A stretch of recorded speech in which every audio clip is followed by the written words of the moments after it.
Fala, meu povo, tudo bem com vocês? Muito obrigado por me receber na sua casa nesse segundo dia da nossa Semana Jovem. E o tema de hoje é tudo que é verdadeiro. Todo ano, o dicionário Oxford tem o costume de eleger uma palavra ou uma expressão que é conhecida como a expressão do ano, a palavra do ano. Baseado em algoritmos e um monte de pesquisas que são feitas na internet, eles elegem a palavra do ano. E eu tenho aqui algumas palavras. Por exemplo, no ano passado, em 2019, a palavra foi emergência climática. Devido à situação dos climas e tudo mais, o pessoal começou a pesquisar demais. 2019 foi emergência climática, a palavra escolhida. No ano de 2018 foi tóxico. 2017, uma expressão meio estranha. Muita gente até questionou, porque eles misturaram a palavra jovem com a palavra terremoto. E se formou youthquake, que é como se fosse uma mudança cultural.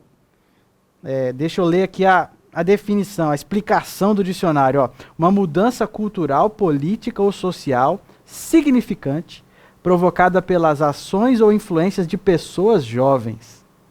Ou seja, o impacto da juventude. Essa foi a palavra do ano, no ano de 2017. Agora, no ano de 2016, a palavra do ano foi uma expressão um pouco diferente. Sabe qual foi? Pós-verdade. Isso mesmo, pós-verdade. Como assim pós-verdade? O que significa pós-verdade? A verdade ficou para trás.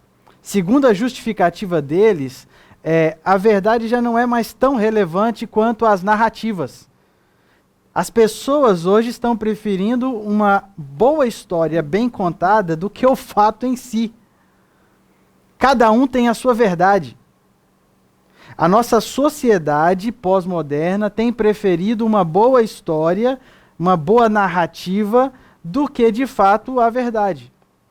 Em outras palavras, a gente está vivendo uma época de relativização da verdade. Tem uma tirinha que eu vi outro dia que eu achei muito interessante, que ela diz assim, ó: antigamente, na época da verdade, era penso, logo existo. Agora, na época da pós-verdade, acredito, logo estou certo. Deu para você entender um pouquinho do que é esse negócio de pós-verdade? Mas, falando sério, nós gostamos de verdade. A gente não quer uma narrativa bacana ao invés da verdade. Nós queremos a verdade mesmo.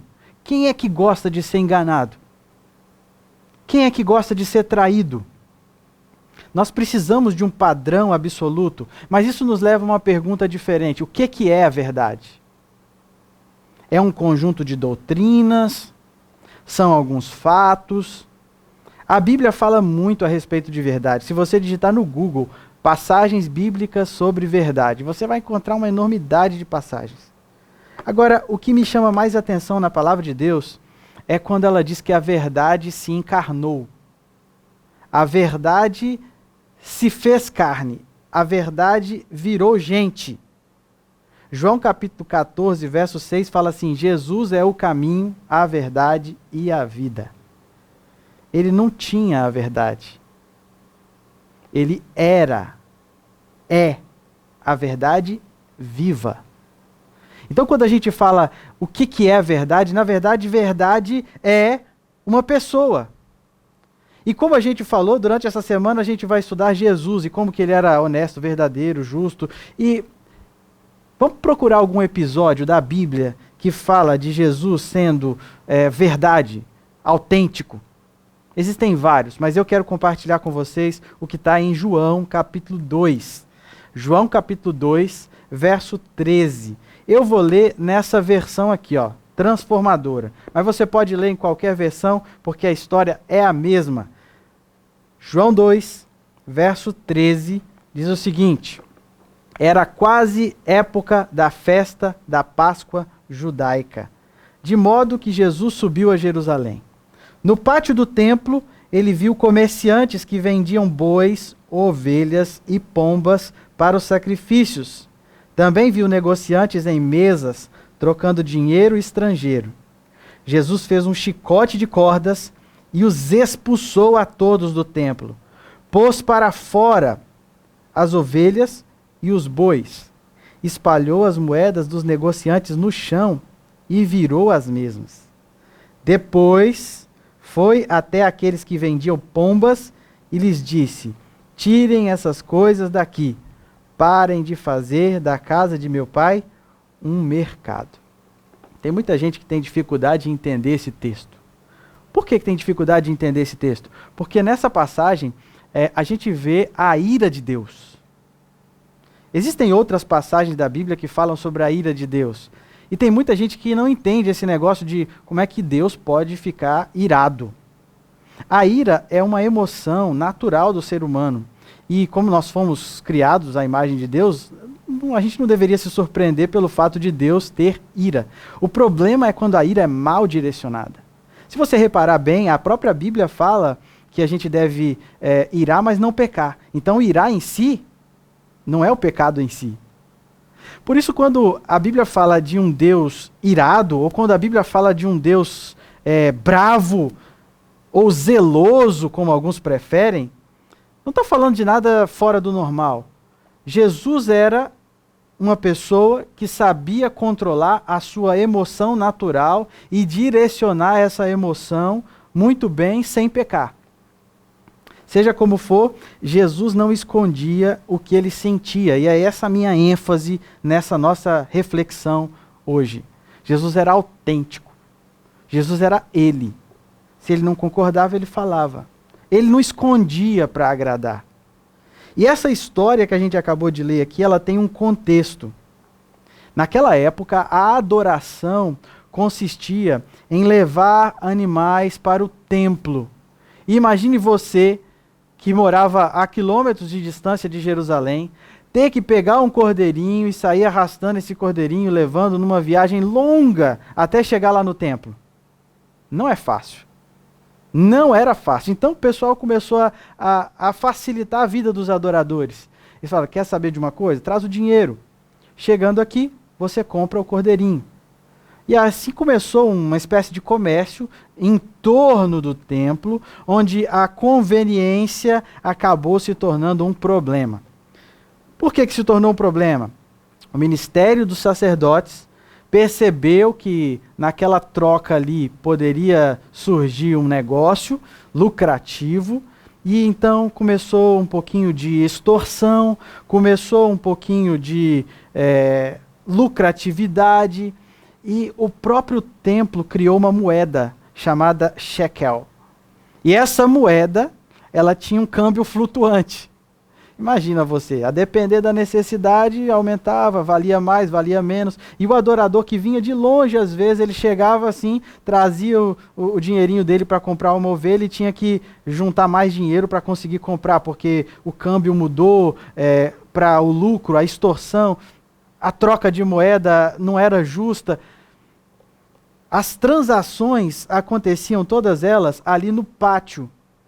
E esse pátio era conhecido como pátio dos gentios, o pátio dos pagãos. Era o lado de fora do templo, o lugar dos rejeitados.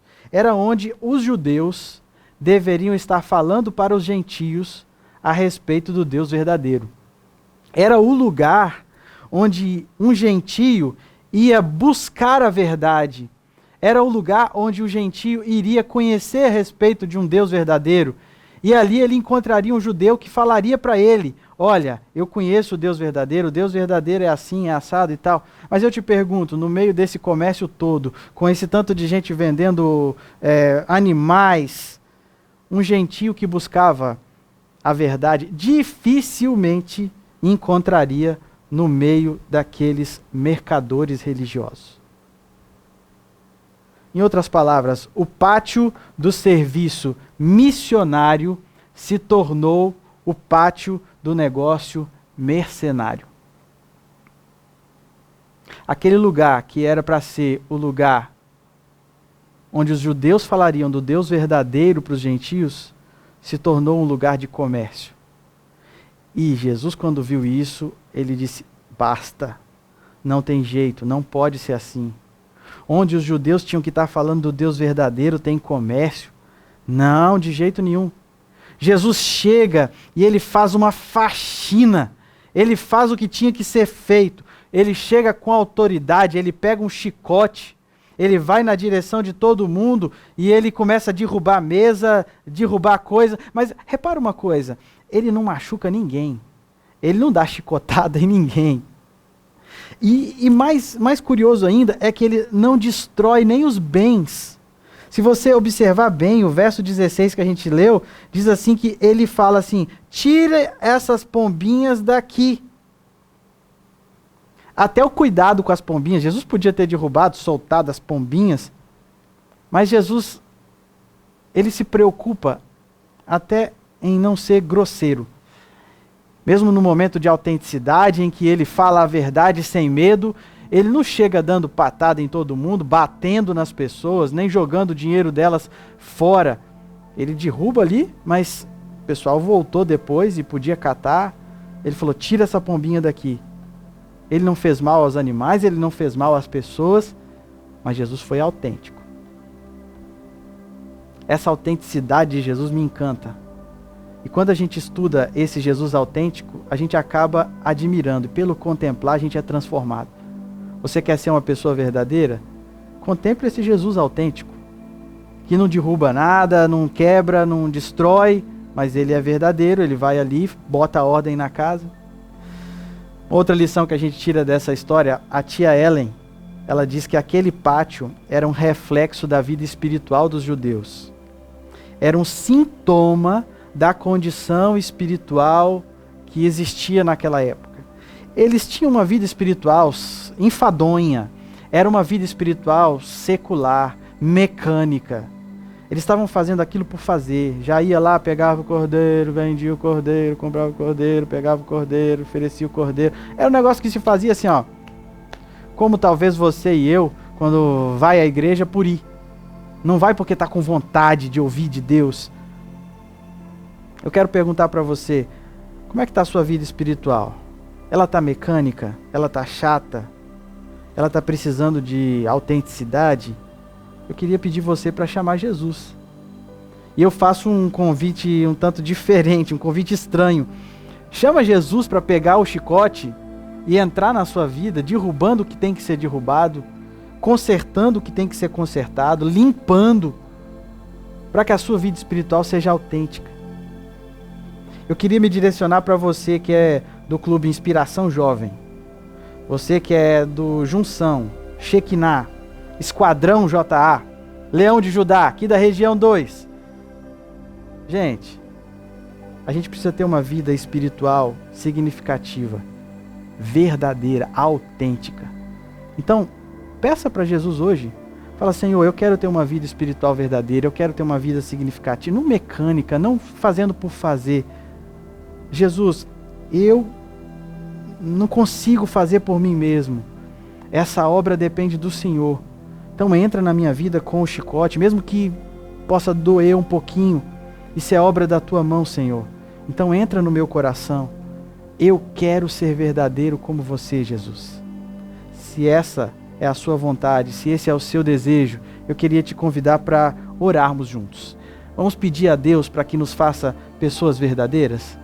Querido Pai, obrigado, Senhor, pelo exemplo de Jesus, um exemplo de autenticidade, de verdade, mas preocupado também com as pessoas, preocupado com os bens, que a gente possa ser assim como Jesus, verdadeiros, autênticos, e nós convidamos ao Senhor para fazer essa obra em nós. Por nossa própria força é difícil, Senhor, a gente não consegue, mas confiando no Senhor, nós convidamos para que entre com o chicote tudo e faça uma limpeza em nosso coração, para que a gente tenha uma vida espiritual autêntica, verdadeira, de acordo com a tua vontade. Esse é o nosso desejo e oração em nome de Jesus. Amém, Senhor.